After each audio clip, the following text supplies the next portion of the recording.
নমস্কার বন্ধুরা, একদিন পরে আবার আজকে এলাম। একদিন পরে কারণ কালকে কোনো ভিডিও দিতে পারিনি, তো তারপরে আবার আজকে ভিডিও দিতে এসেছি। ইস্টবেঙ্গলের খবর থাকবে, মোহনবাগানের খবর থাকবে, ট্রান্সফার মার্কেট নিয়েও কিছু খবর তো অতি অবশ্যই থাকবে। তো চলুন আজকে আর বেশি কথা বলবো না, বেশি কথা না বাড়িয়ে বরং ভিডিও শুরু করা যাক। আর অতি অবশ্যই যেটা বলে থাকি প্রত্যেক দিনই, ভিডিওটা ভালো লাগলে লাইক কমেন্ট শেয়ার করবেন, চ্যানেলে নতুন হলে সাবস্ক্রাইব করে নেবেন। ইস্টবেঙ্গলের খবর দেওয়ার আগে যেটা দেবো সেটা হচ্ছে মোহনবাগানের কালকে যে ম্যাচটা তারা জিতলো কেরালা ব্লাস্টার্সের বিরুদ্ধে, যে দলের বিরুদ্ধে ইস্টবেঙ্গল ফুল টিম নিয়েও হারতে হয়েছিল 2-0 গোলে, সেই দলের বিরুদ্ধে মোহনবাগান জিতলো 2-1 গোলের ব্যবধানে। মোহনবাগানের কিন্তু মনে রাখতে হবে প্রথম টিম নয়, রিজার্ভ প্লেয়ারদের নিয়ে, RFDL এর প্লেয়ারদের নিয়ে একটা টিম গঠন করে তারা খেলছে। তো তারা এই সুপার কাপকে কিন্তু এক্ষেত্রে বলবো যে জুনিয়র প্লেয়ারদেরকে সুযোগ দিয়েছে, জুনিয়রদের উঠে আসার, এবং যারা মূলত সিনিয়র টিমে খুব বেশি সুযোগ পান না প্রথম একাদশে, তাদেরকে নিয়ে এই টিম গড়া হয়েছে। তাদের কাছে বিগ অপরচুনিটি ফর দেম, এবং এই সুহেল ভাটরা কিন্তু তারা তাদের অপরচুনিটিকে কাজে লাগিয়েছে, কেরালাকে একেবারে মাটি ধরিয়ে দিয়েছে। এটা খুব ভালো দিক। মোহনবাগানের রিজার্ভ বেঞ্চও যে কতটা স্ট্রং সেটা কিন্তু এই ম্যাচটা থেকে বোঝা গেল, যে তারা শক্তিশালী কেরালা ব্লাস্টার্সকে তারা হারিয়ে দিল। একমাত্র বিদেশি নুনো রেসকে নিয়ে তারা খেললো এবং সেখানেও কিন্তু তারা সফল। এখন মোহনবাগানের পরের ম্যাচটা সেমিফাইনাল, FC গোয়ার বিরুদ্ধে সেমিফাইনালে মুখোমুখি হবে মোহনবাগানের এই টিমটা।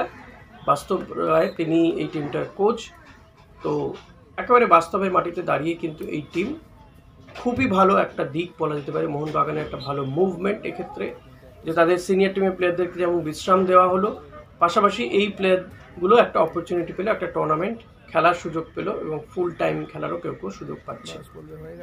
তো বুধবার দিন সেমিফাইনালে FC গোয়ার মুখোমুখি হবে। FC গোয়াও কিন্তু যথেষ্ট ভালো টিম, ভালো খেলছেও তারা। বুধবার 4:30টার সময় এই ম্যাচ হবে। সেমিফাইনাল জিততে পারলেই কিন্তু ফাইনালে পৌঁছে যাবে এবং আবারও ইতিহাস তৈরি করবে মোহনবাগান। নিঃসন্দেহে মোহনবাগানের কাছে এই বছরটা অসম্ভব ভালো যাচ্ছে। তারা ISL league shield, ISL trophy ঘরে তুলে নিয়েছে। এবার যদি সুপার কাপটাও তারা ঘরে তুলে নেয়, নিঃসন্দেহে তাদের কাছে একেবারে 16 কলা পূর্ণ হয়ে যাবে বলা যেতে পারে। আর এমন টিম নিয়ে যদি সুপার কাপ ঘরে তোলে তো বলাই যেতে পারে যে আর কিছু বলার থাকে না। জানি এতে ইস্টবেঙ্গল সমর্থকদের কিন্তু প্রচণ্ড সমস্যা পড়তে হচ্ছে, কারণ মোহনবাগানিরা তারা আর যাই হোক, জিতুক হারুক যাই হোক না কেন, কেন যে কথায় কথায় ইস্টবেঙ্গলের টিমকে তুলে নিয়ে আসে বুঝতে পারি না। ঠিকই যে ইস্টবেঙ্গল মোহনবাগান চির প্রতিদ্বন্দ্বী, একদিকে তারা বলেন যে ডার্বির আর কোনো গুরুত্ব নেই, ইস্টবেঙ্গল আর তাদের চির প্রতিদ্বন্দ্বী নয়, তবু তারা কিন্তু ইস্টবেঙ্গলকে ছাড়া কথা বলতে পারে না। এটা নিঃসন্দেহে মোহনবাগানের এই অ্যাচিভমেন্ট দেখে শেখার মতো, যে কোনো টিমের কাছেই দেখে শেখার মতন। কিন্তু তা বলে অযথা ইস্টবেঙ্গলকে তুলে নিয়ে এসে গালাগাল করার বা তাদেরকে হেয় করার কি যে প্রচেষ্টা, আমি বুঝতে পারি না। টপ টু বটম মোহনবাগানিরা এটা করে থাকেন। ইটস নট, মানে এটাকে আমি স্বাগত জানাই না। যেমনভাবে মোহনবাগানের খেলার প্রশংসা করলাম, তেমনভাবেই এই বিষয়টাকে সমালোচনা করলাম। এটা কখনোই গ্রহণযোগ্য হতে পারে না যে কথায় কথায় ইস্টবেঙ্গলকে তুলে নিয়ে এসে খেলতে হবে। ইস্টবেঙ্গল একটা ব্যাড প্যাচের মধ্যে দিয়ে যাচ্ছে, খুব খারাপ সময়ের মধ্যে দিয়ে যাচ্ছে, এবং এই খারাপ সময়টা কাটানোর চেষ্টাও কিন্তু ইস্টবেঙ্গল প্রত্যেকে মিলেই করছে। থাংবই সিংটোকে নিয়োগ করা হয়েছে এই কারণেই, কিন্তু তিনি ফুটবল ডিরেক্টর হচ্ছে, তিনিও নতুন ভালো প্লেয়ার তুলে নিয়ে আসার চেষ্টা করছেন, দেশীয় বা ভারতীয় ফুটবলারদেরকে তুলে নিয়ে আসার চেষ্টা করছেন। সুপার কাপের ম্যাচগুলো তিনি দেখছেন, বৈঠক করে গিয়েছেন অস্কারের সঙ্গে, তারপরে ওড়িশাতে গিয়ে ম্যাচগুলো দেখছেন, একেবারে প্লেয়ারগুলোকে বাছাই করে তোলার একটা চেষ্টা করছেন যে কোন player who will be the best অপশনগুলোকে যাচাই করার একটা চেষ্টা করছেন তিনি, এবং মাঠে মাঠে ঘুরছেন বা তাদের হয়তো এজেন্টদের সঙ্গে কথা বলে সঠিক প্লেয়ারটা ইস্টবেঙ্গলকে সাপ্লাই করার একটা চেষ্টা তিনি করছেন। ইস্টবেঙ্গলে কিন্তু গতবারের টিমটাও যথেষ্ট ভালো ছিল, এখন কেউ হয়তো ক্লিক করতে পারেননি, বা এই চোটাঘাত একটা বড় সমস্যা ছিল। বিশেষ করে ইস্টবেঙ্গলের প্রি সিজন যেটা হয়েছিল, অতীব জঘন্য প্রি সিজন হয়েছিল, সেটা কিন্তু অস্কার বুজো আসার পরেই বোঝা গিয়েছিল।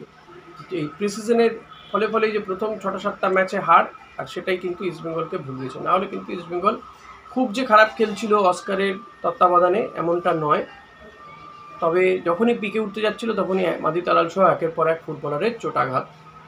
ইস্টবেঙ্গল এই কারণেই ঠিক করেছে, অস্কার তো বিশেষ করেই, তিনি চেয়েছেন যে সমস্ত বিদেশিকে ছেড়ে দেওয়া হোক, ইভেন মাদি তালালকেও যদি ছেড়ে দেওয়া যেতে পারে বা দিয়ামান্তাকোসকে যদি ছেড়ে দেওয়া যেতে পারে তো হোক। কিন্তু এদের অর্থাৎ মাদিতালাল এবং দিয়ামান্তাকোস ছাড়া বাকিদের ছাড়ার মোটামুটি সিদ্ধান্ত হয়ে গিয়েছে। হেক্টর ইউএসএ তো অবসর নিয়ে নিয়েছে। সাউল ক্রেসপোকে ছাড়ার একটা কারণ সাউলের সঙ্গে আরেকটা বছর চুক্তি রয়েছে, একটা তোড়জোড় শুরু হয়েছে। সাউলকে হয়তো অন্য কোনো টিমে দিয়ে দেওয়া হতে পারে বা তাকে ক্ষতিপূরণ দিয়েই ছেড়ে দেওয়া হতে পারে। পাশাপাশি মেসি বাউলিকেও রাখা হচ্ছে না। এই একটা জায়গাতে আমি বলবো মেসি বাউলিকে রাখলে ভালো হতো।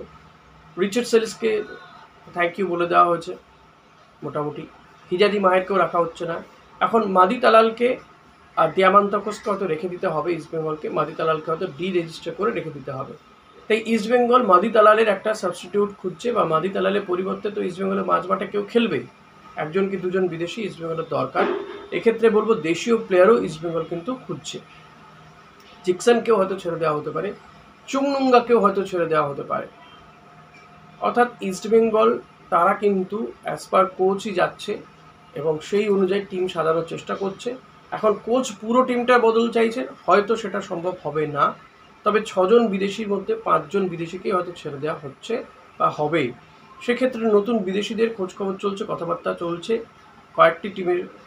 কয়েকটি প্লেয়ারের সাথে কথাবার্তা চলছে। আপনাদেরকে ইতিমধ্যে বেশ কয়েকটি প্লেয়ারের সম্পর্কে জানিয়েছি, যে কটা জানতে পেরেছি। কনর শিল্ডের বিষয়টাও কিন্তু জানিয়েছি আমি আপনাদেরকে। কনর শিল্ডের সঙ্গে কথাবার্তা ইস্টবেঙ্গলের হয়েছে, অনেক দূরই হয়েছে।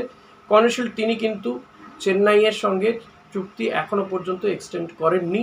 চেন্নাই চাইছে তাকে রেখে দিতে, বাট কনর শিল্ড তিনি এখনও সেই বিষয়ে কিছু জানাননি। আফটার সুপার কাপ সেটা হয়তো পরিষ্কার হবে।